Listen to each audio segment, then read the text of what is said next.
Hi అండి, అందరికీ నమస్తే. Welcome to my channel. ఎలా ఉన్నారండి? అందరూ బాగున్నారా? మీరందరూ కూడా ఎప్పుడు బాగుండాలని మనస్ఫూర్తిగా కోరుకుంటున్నాను.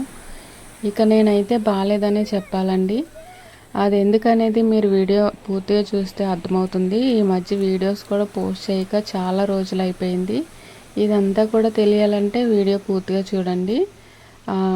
మీరు చూస్తున్నదైతే వైజాగ్ ఆర్కే బీచ్ అనమాట. మేము వైజాగ్లో మా మరిది ఉంటే వాళ్ళ అమ్మాయి మెచ్యూర్ ఫంక్షన్కి వెళ్ళామన్నమాట.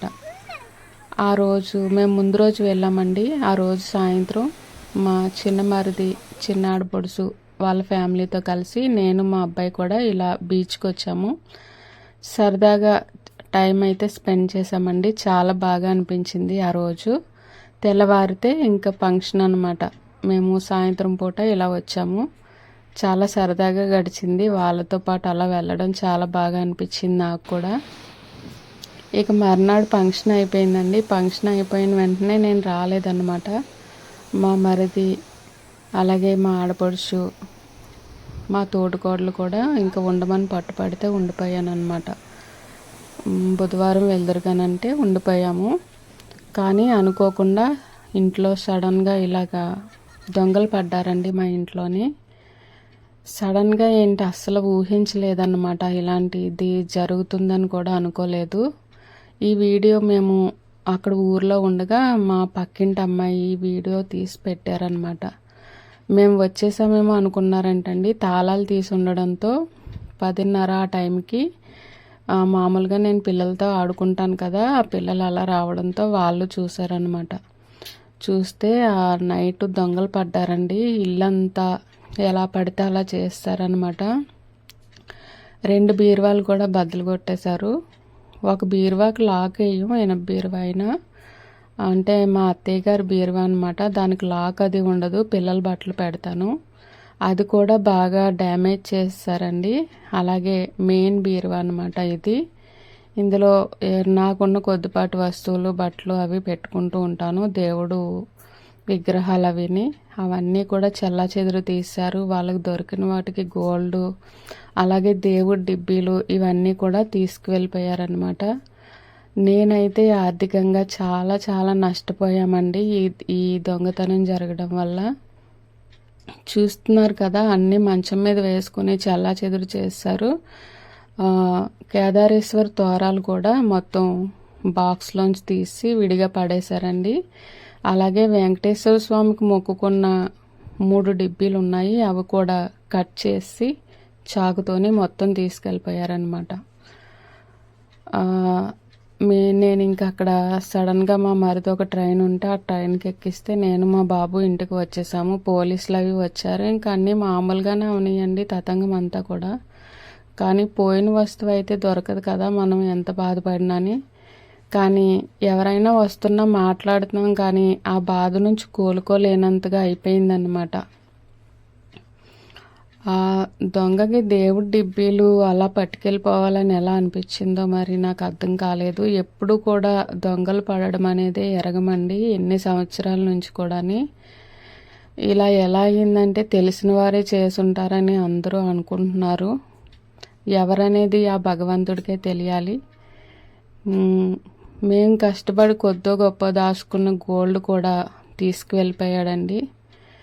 అమ్మవారి రూపులు ఉంటాయి, 1 గ్రాము ఉంటాయండి. అవి అన్నీ కూడా 7 రూపులు ఉంటాయి. అలాగే 2 జతల చెవులవి ఇవన్నీ తీసుకువెళ్ళిపోయాడు. వరలక్ష్మి పూజ వస్తుందంటే రూపు కొనుక్కోవడానికే చాలా కష్టమైపోతుంది. అలాంటిది ఇంత బంగారం నష్టపోయానండి ఈ సంవత్సరంలో నేను. నాకైతే చాలా బాధగా అనిపించి అలాగే ఉంటుంటే ఇంకా మనకి బాధ ఎక్కువైనప్పుడు దైవ దర్శనం చేసుకుంటే కొంచెం రిలాక్స్గా అనిపిస్తుందని నాకైతేని. అందుకోసమే మా బాబుని తీసుకుని ద్వారకా తిరుమల వచ్చానన్నమాట. అది కూడా ఒక వారం రోజులకి, ఆదివారం రోజున వచ్చాను. ఆ రోజు మరి ప్రత్యేకత ఏంటో తెలియదు కానీ చాలా జనం ఉన్నారు. మా బాబుకి కాలేజ్ సెలవు కాబట్టి ఆ రోజు వచ్చానన్నమాట. అంటే కొంచెం మైండ్ డైవర్స్ అయ్యి బాగుంటుంది కదా అని అనిపించి అలా వచ్చాను. చాలా అంటే చాలా బాధగా అనిపించిందండి ఇలా జరగడం అయితేనే. ఇంకా గుడికి వచ్చి వెంకటేశ్వర స్వామి సన్నిధిలో నా బాధనంతా చెప్పుకొని ఇక ఈ ప్రాంగణం అంతా ఇలాగ మీకు వీడియో తీసి చూపిస్తున్నాను. కష్టపడడం మానేశారండి చాలామంది, ఇలా దొంగతనాలకు అలవాటు పడిపోయారనమాట. మనం అందరం కూడా చాలా జాగ్రత్తగా ఉండాలి. వాళ్ళ ఇంట్లోనే కదా జరిగింది, మనకేంటి అని అనుకోకూడదు. ఎవరైనా కొత్త వాళ్ళు వీధిలోకి వచ్చారంటే వాళ్ళ గురించి ఆరా తీయాల్సిందే. సోది చెప్తామని లేదా అవి ఇవి అమ్మడానికని, డ్రెస్ మెటీరియల్స్ అమ్మడానికని, తల వెంట్రుకలు కొనుక్కోవడానికని ఇలా చాలామంది వస్తున్నారు. ఎప్పుడు కూడా వాళ్ళని అనుమానిస్తూనే చూడాలి మనం. ఎందుకంటే మనల్ని గమనించడానికే వస్తారండి కొంతమంది అయితేని. ఇలా దొంగతనాలు చేయడానికి పగలు గమనించి నైట్ టైం ఇలా చేస్తారు. మా ఇంట్లో జరిగిందైతే పక్కాగా తెలిసిన వాళ్ళు చేసినట్టే అనిపించింది. ఇదైతే వదలమండి, తెలుసుకుంటాం మేము కూడా ఎవరనేదిని.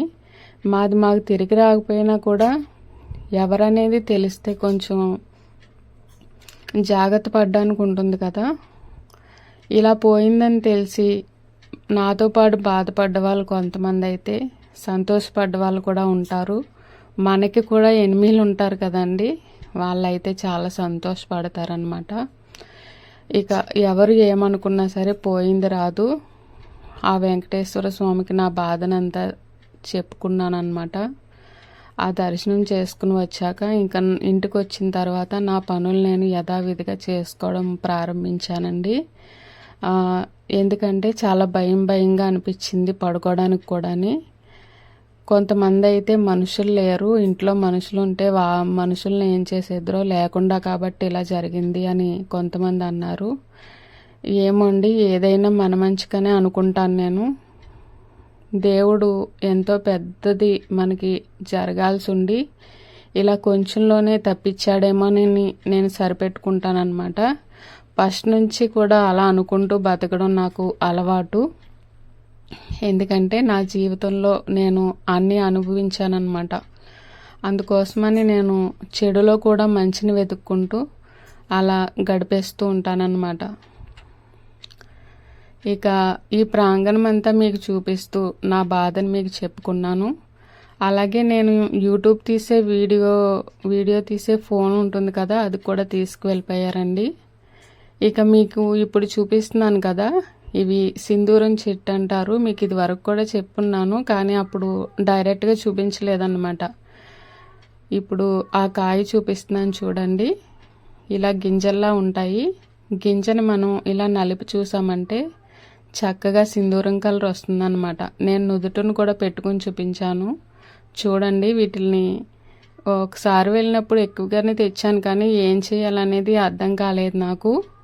వీటిల్ని ఎలా రెడీ చేయాలనేది మీకు ఎవరికన్నా తెలిస్తే నాకు కామెంట్ చేయండి. అలాగే నా మొబైల్ పోవడం వల్ల వీడియోస్ పెట్టడం అయితే లేట్ అయింది.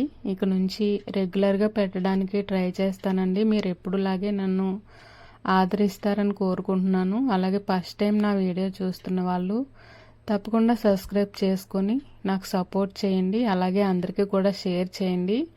ప్రతి ఒక్కరిని కూడా గమనిస్తూ జాగ్రత్తగా ఉండడం అలవాటు చేసుకోండి అందరూ కూడా.